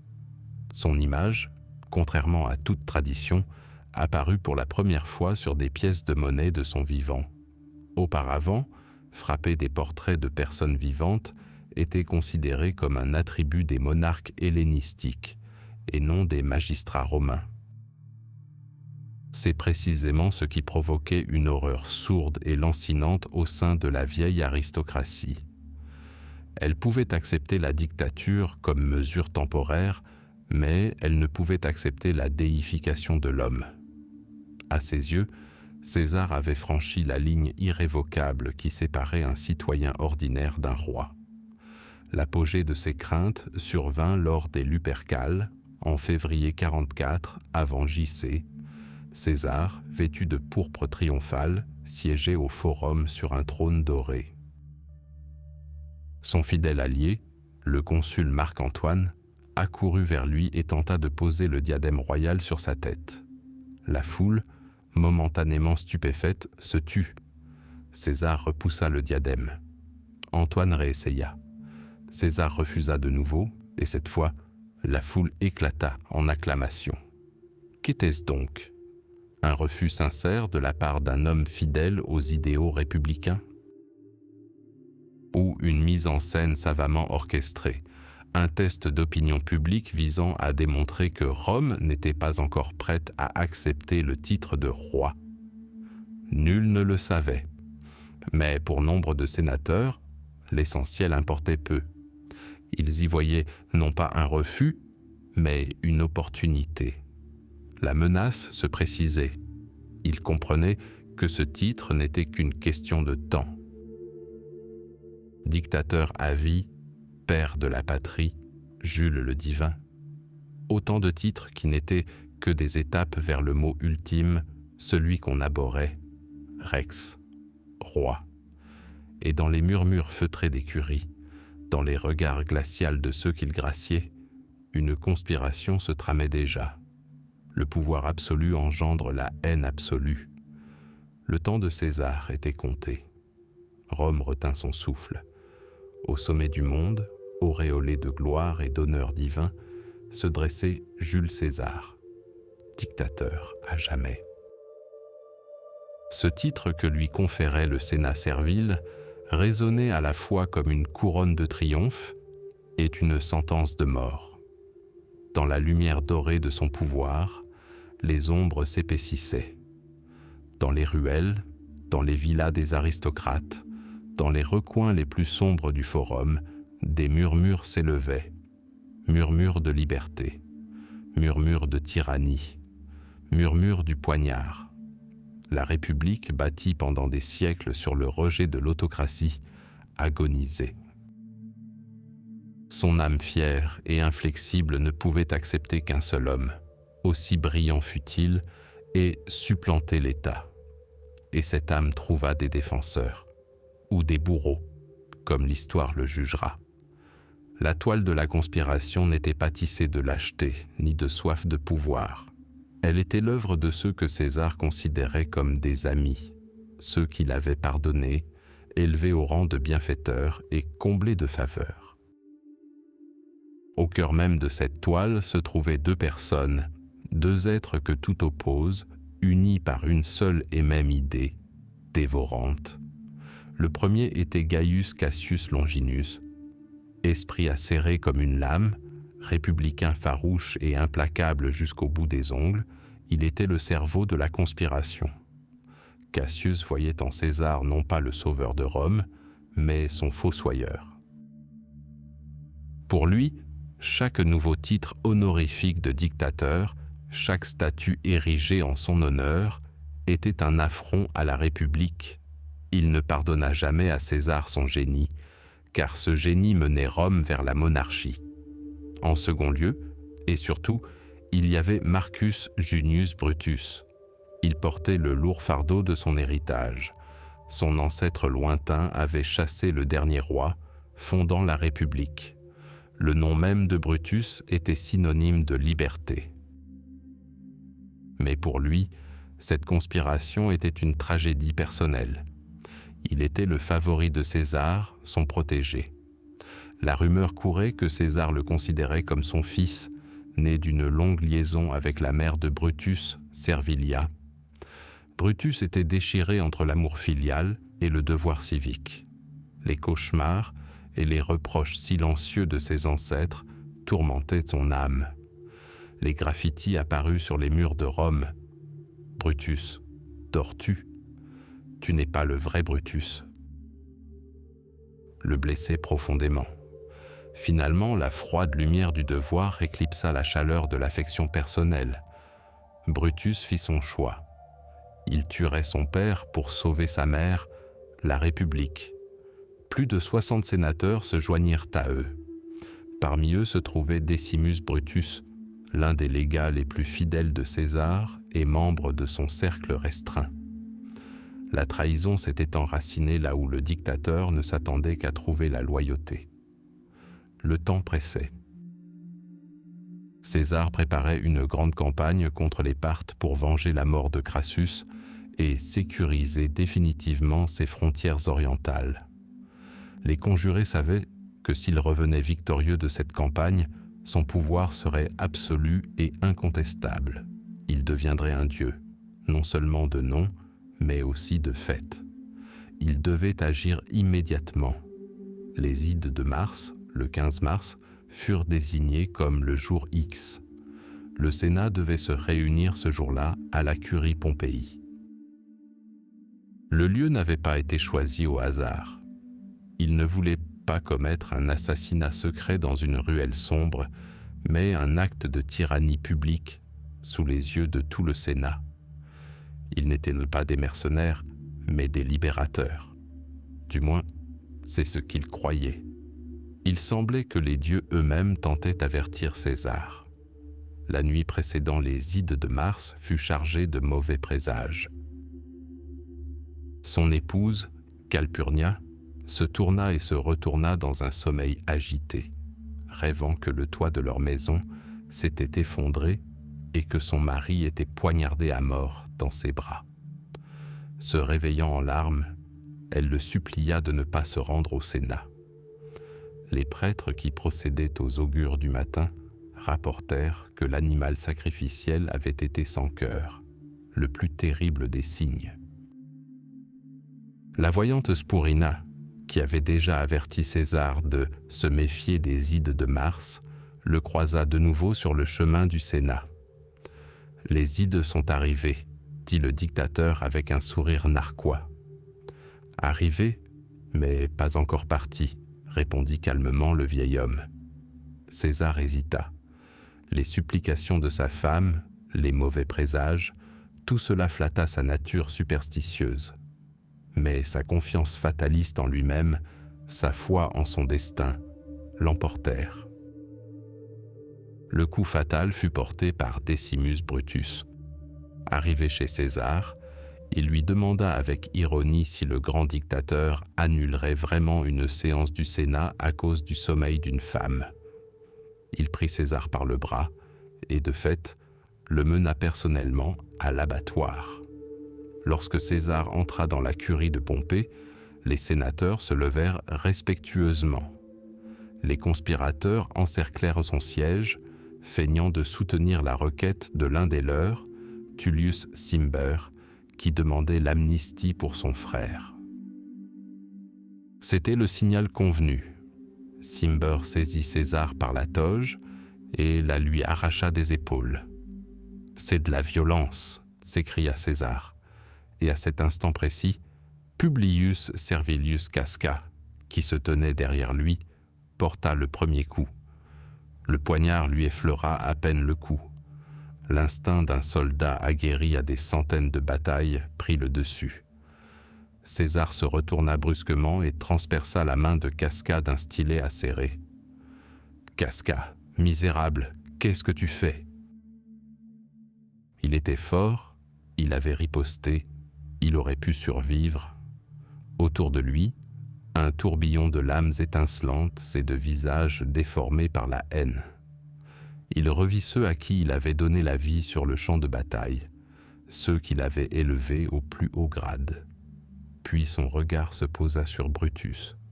Au milieu de la foule d'assassins, poignard à la main, se tenait celui qu'il aimait comme un fils.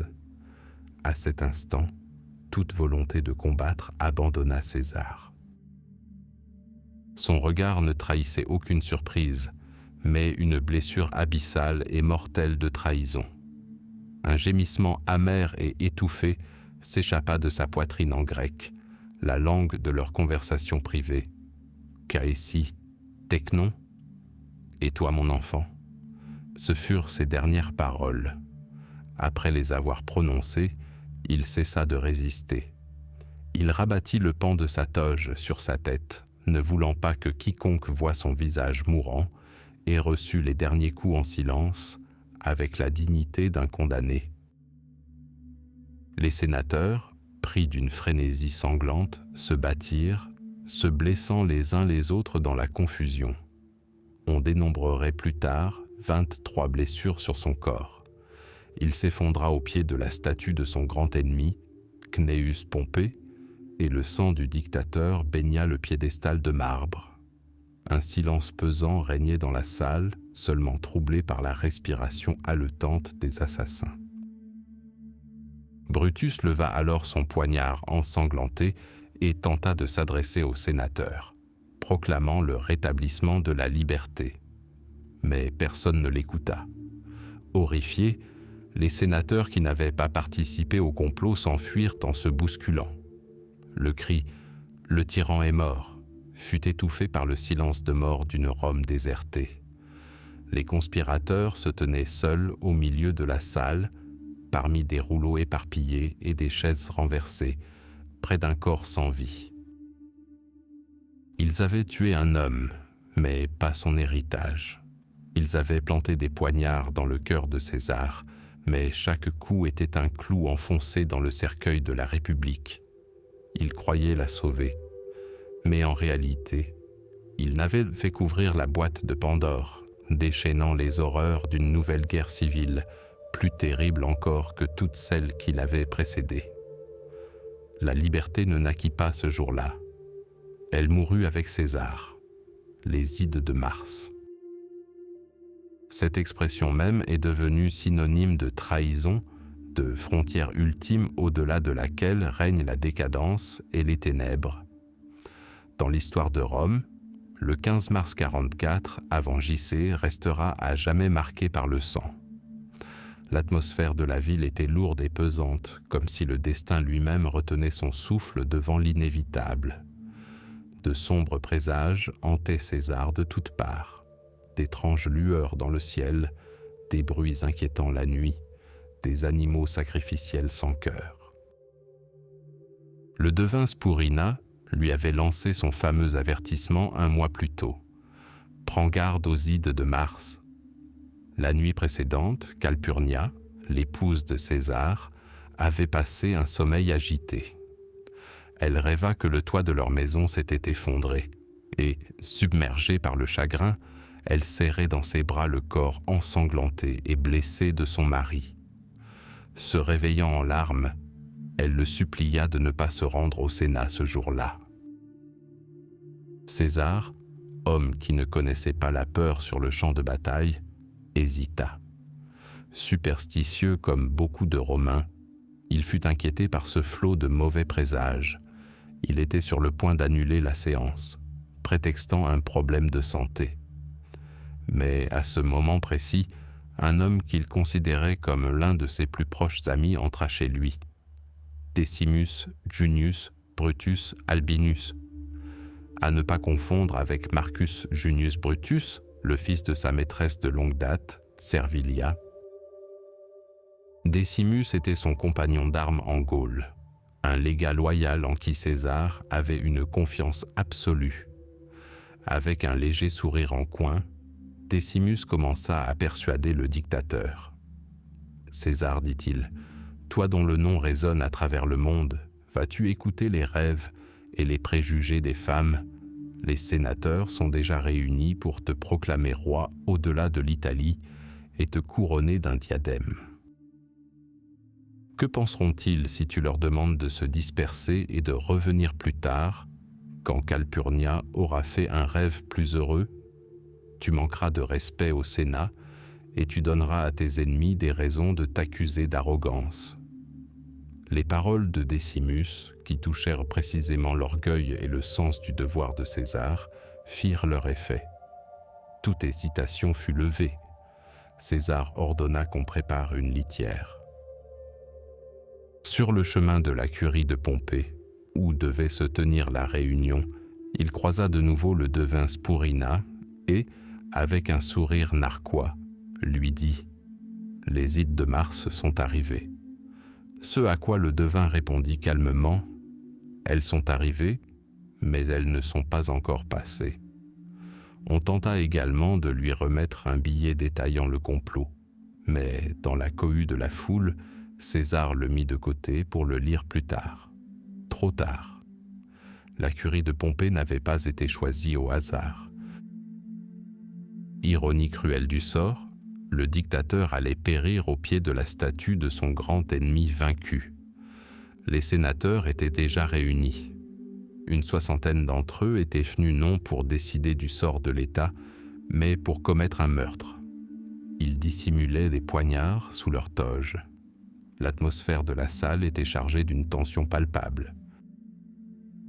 Lorsque César entra et prit place sur son trône doré, les conspirateurs l'encerclèrent, feignant de soutenir la requête de l'un des leurs, Tillius Cimber, qui demandait l'amnistie pour son frère exilé. C'était le signal. Cimber s'approcha et sans vergogne, arracha la toge de César de son épaule. « C'est de la violence !» s'écria César. À cet instant, l'un des conspirateurs, Publius Servilius Casca, qui se tenait derrière lui, porta le premier coup. Le poignard effleura à peine son cou, ne laissant qu'une légère blessure. César, dont les réflexes avaient été aiguisés par des décennies de combat, se retourna brusquement. La fureur du vétéran brilla dans ses yeux. Il saisit la main de Casca et la transperça de son stylet. « Misérable, que fais-tu » hurla-t-il. Mais ce n'était que le début. Les autres se jetèrent sur lui de toutes parts. Il ne s'agissait pas d'un assassinat froid et calculé, mais d'un massacre sanglant et chaotique. Aveuglés par la rage et la peur, les conspirateurs frappèrent sans discernement, blessant non seulement César, mais aussi leurs semblables. Le dictateur se défendit comme un lion acculé. Désarmé, son corps et sa volonté étaient acier. Il se débattait, tentant d'échapper au cercle d'assassins, sa toge blanche virant rapidement au pourpre. Et puis, parmi les visages déformés par la haine, il le vit. Marcus Junius Brutus. L'homme qu'il aimait comme un fils, dont il avait pardonné les erreurs politiques, qu'il avait élevé au rang de fils et comblé de faveurs. Brutus, philosophe et intellectuel, descendant du légendaire fondateur de la République, le poignard à la main. À cet instant, la volonté de faire de César vacilla. La légende lui prêterait ces mots célèbres, prononcés en grec, la langue de l'élite cultivée, « Kaes teknon » « Et toi, mon enfant ?» Quoi qu'il ait dit exactement, le sens était le même, la terrible prise de conscience que la trahison était totale, qu'il était assassiné non seulement par ses ennemis, mais aussi par ceux qu'il considérait comme les plus proches. Après cela, il cessa de résister. C'était la fin. Comprenant que la mort était inévitable, il fit un dernier geste empreint de dignité romaine. Il rabattit sa toge sur sa tête pour que nul ne voie son agonie et se couvrit les jambes pour tomber avec dignité. On dénombrerait plus tard 23 blessures sur son corps.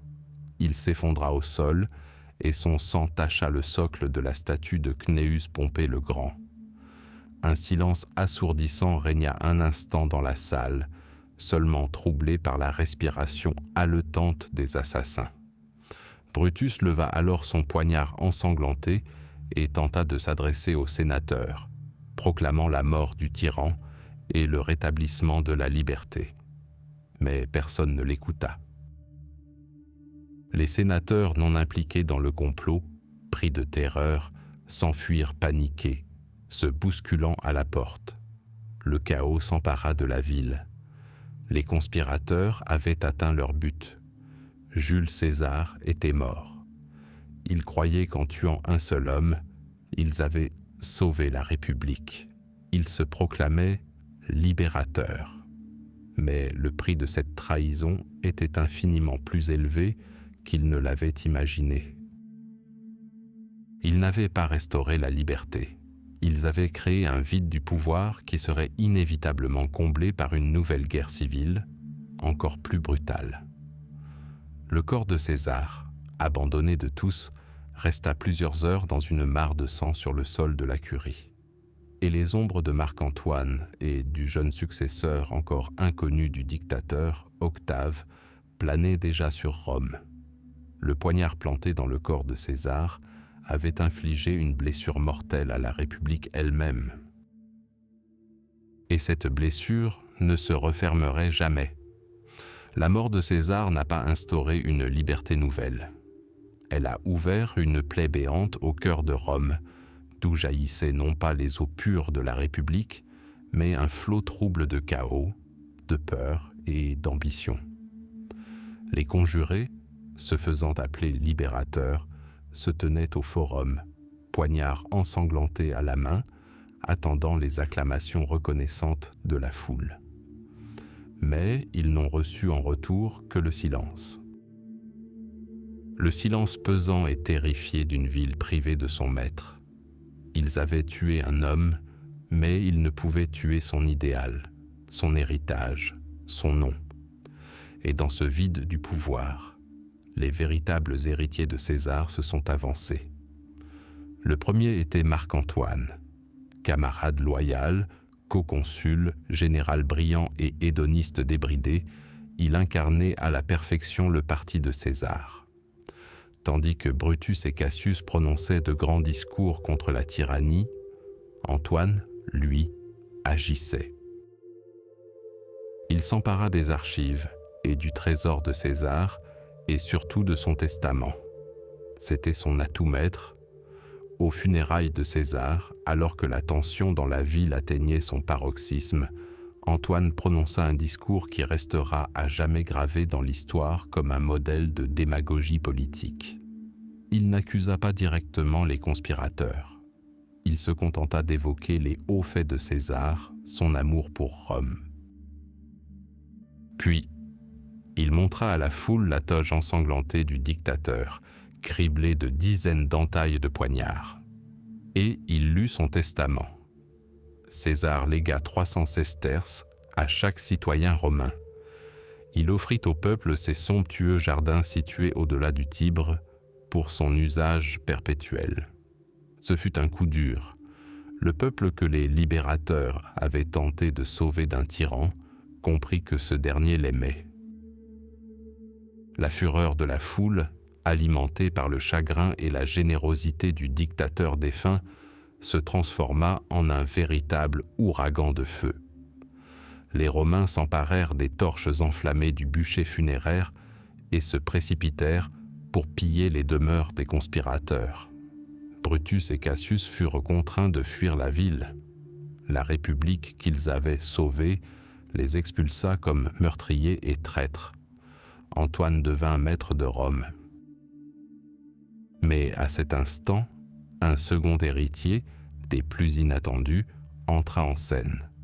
Un jeune homme frêle et maladif, à peine âgé de 18 ans. Gaius Octavius, petit-neveu de César, étudiait à Apollonia, en Grèce, lorsque la nouvelle de la tragédie parvint à ses oreilles. Tous lui conseillèrent de se faire discret, d'éviter tout risque. Mais ce jeune homme dissimulait une volonté de fer et un esprit calculateur hors du commun. Il ignora tous les conseils. Il traversa la mer et arriva en Italie pour revendiquer son trône. Conformément au testament de César, il fut adopté et désigné comme principal héritier de sa fortune. En acceptant son héritage, le jeune homme adopta également un nouveau nom, le plus puissant de Rome. Gaius Julius César Octavianus. Antoine l'accueillit avec dérision. Un gamin venu réclamer son argent. Il refusa de lui remettre l'héritage, persuadé de pouvoir se débarrasser facilement de ce jeune homme prétentieux. Ce fut son erreur fatale. Antoine sous-estima deux choses, le pouvoir d'attraction du nom de César et le génie d'Octave lui-même. Le nom de César attirait vers Octave les vétérans des légions, les soldats de son père, et l'argent hérité qu'il avait emprunté et promis de rembourser lui permit de constituer sa propre armée. Le garçon d'hier s'était mué en une figure politique de premier plan en quelques mois seulement. Rome était divisée. Antoine, Octave et le Sénat, menés par Cicéron, qui cherchaient à tirer profit de leurs divergences, complotèrent les uns contre les autres. Après une brève période de guerre ouverte, il devint évident qu'ils ne pouvaient vaincre seuls leur ennemi commun.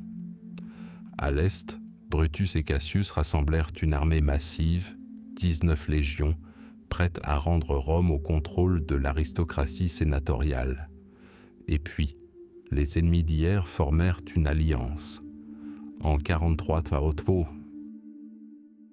J.T.C., Octave, Antoine et un autre fidèle césarien, Marcus Aemilius Lepidus, se réunirent sur une petite île près de Bononia et formèrent le second triumvirat.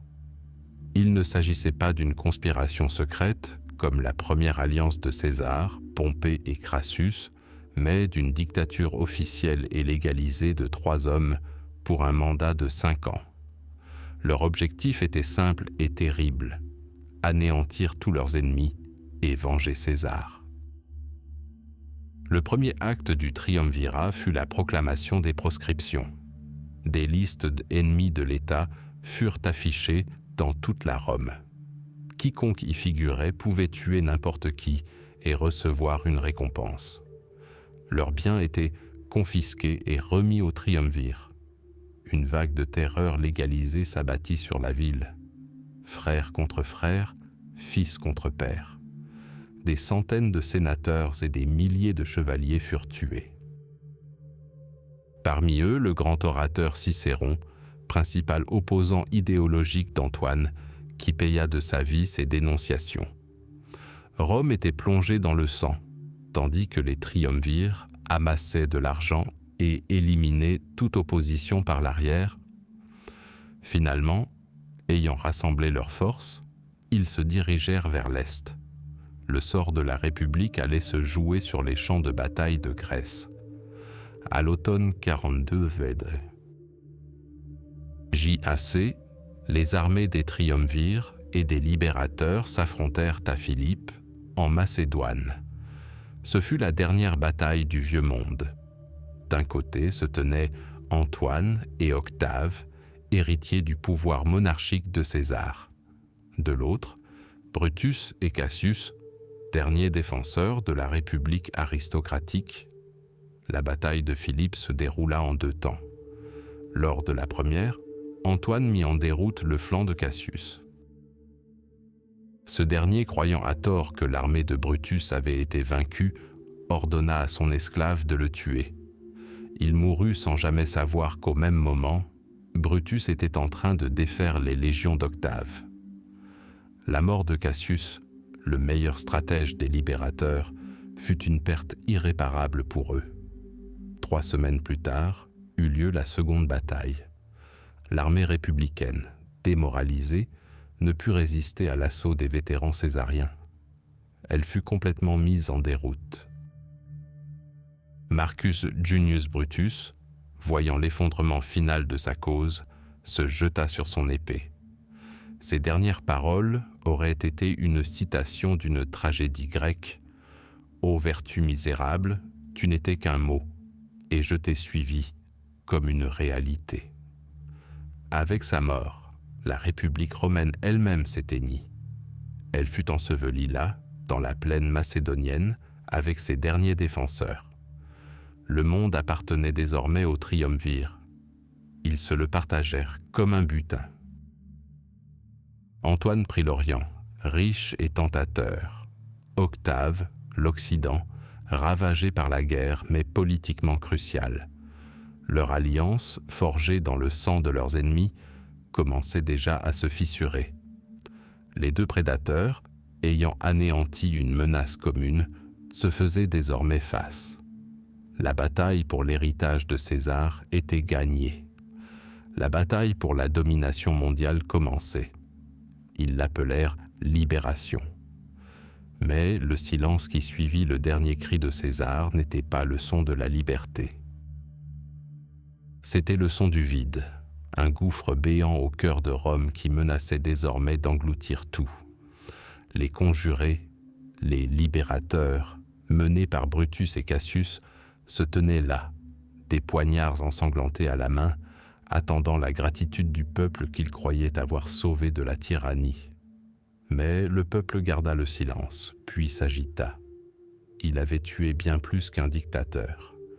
Il avait tué le père des légions, le bienfaiteur du peuple, un homme devenu une idole pour beaucoup. Deux hommes entrèrent alors en scène.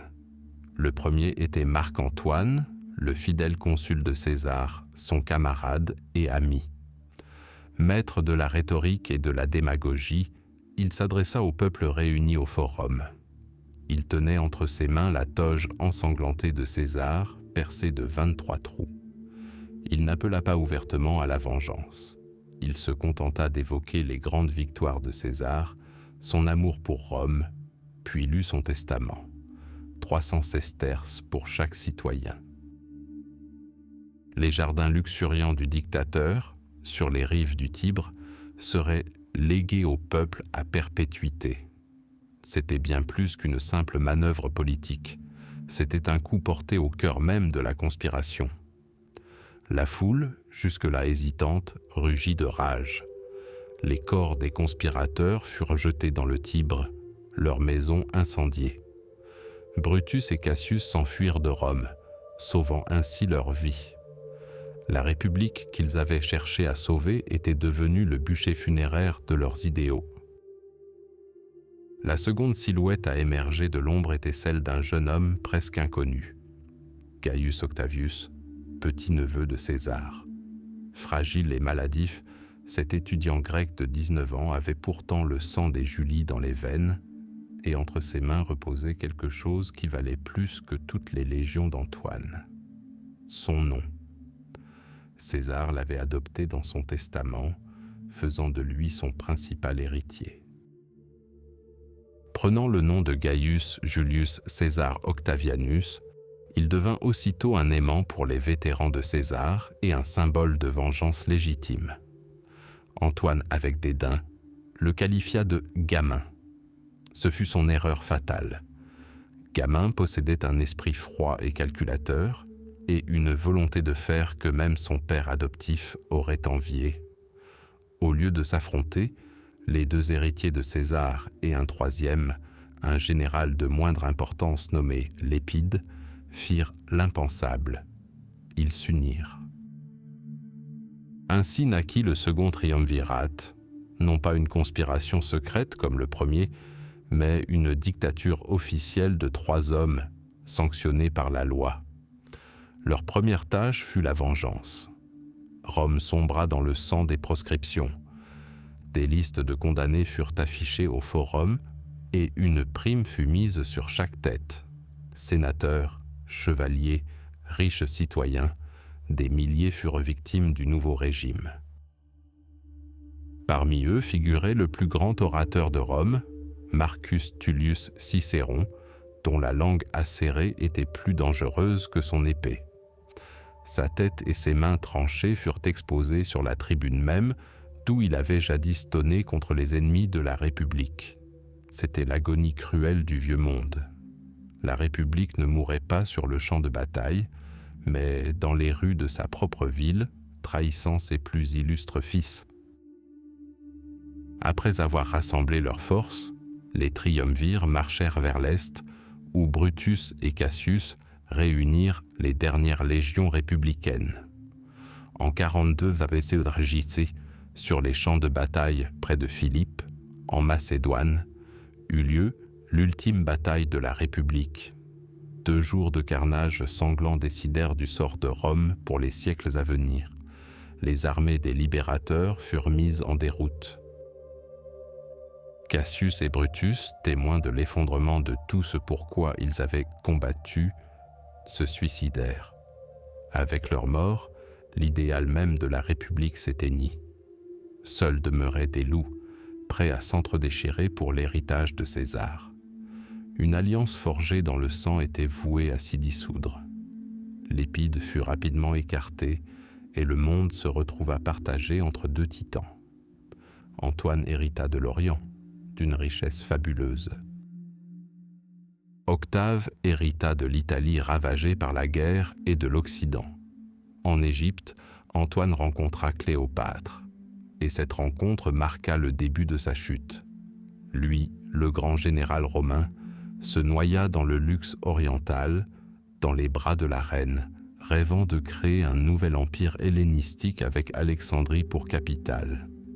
Octave joua un tout autre jeu à Rome. Il incarnait les vertus romaines, modeste, attaché à la tradition, défenseur de l'Italie face aux menaces étrangères. La machine de propagande travaillait sans relâche, dépeignant Antoine comme un traître, l'esclave d'une sorcière égyptienne, prêt à livrer les provinces romaines à sa maîtresse. La guerre était inévitable. Il ne s'agissait plus d'un conflit politique, mais d'un choc des civilisations, l'Occident rigide et militariste contre l'Orient luxuriant et antique. Le dénouement survint en 31 à J.C., lors de la bataille navale du cap Actium. Les navires gigantesques et lourds d'Antoine et de Cléopâtre furent détruits par la flotte d'Octave, plus légère et plus maniable, commandée par le brillant Agrippa. Antoine et Cléopâtre s'enfuirent en Égypte, abandonnant leur armée et leur flotte. 1 an plus tard, lorsque les légions d'Octave entrèrent dans Alexandrie, ils se suicidèrent. Antoine se jeta sur son épée et Cléopâtre, selon la légende, serra un serpent contre sa poitrine. La dernière reine de la dynastie ptolémaïque choisit la mort plutôt que l'humiliation de la captivité.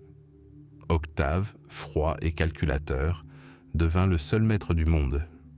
Les guerres civiles qui avaient duré près d'un siècle prirent fin. Rome aspirait à la paix à tout prix et Octave la lui offrit. Mais il était trop avisé pour répéter l'erreur de César. Il ne se proclama ni dictateur ni roi. Au contraire, en 27 Avimatre. J.A.C., il se présenta devant le Sénat et déclara solennellement la restauration de la République. Il renonça à ses pouvoirs extraordinaires et rendit le pouvoir au Sénat et au peuple romain. Ce fut un coup de maître en matière de théâtre politique. Le Sénat, composé en masse de ses partisans et horrifié par la perspective de nouvelles guerres, le supplia de rester. On lui accorda de nouveaux honneurs et le titre d'Auguste, signifiant exalté, sacré. Il devint princeps, premier parmi ses pairs. Mais derrière cette façade républicaine se cachait une monarchie absolue. Il contrôlait l'armée, le trésor, les provinces. Tous les rouages du pouvoir convergeaient entre ses mains.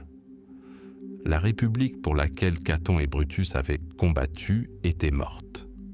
Elle s'était noyée dans le sang de Marius et de Sylla, avait été foulée aux pieds par les légions de César et finalement ensevelie sous les fondations du nouvel ordre érigé par Auguste.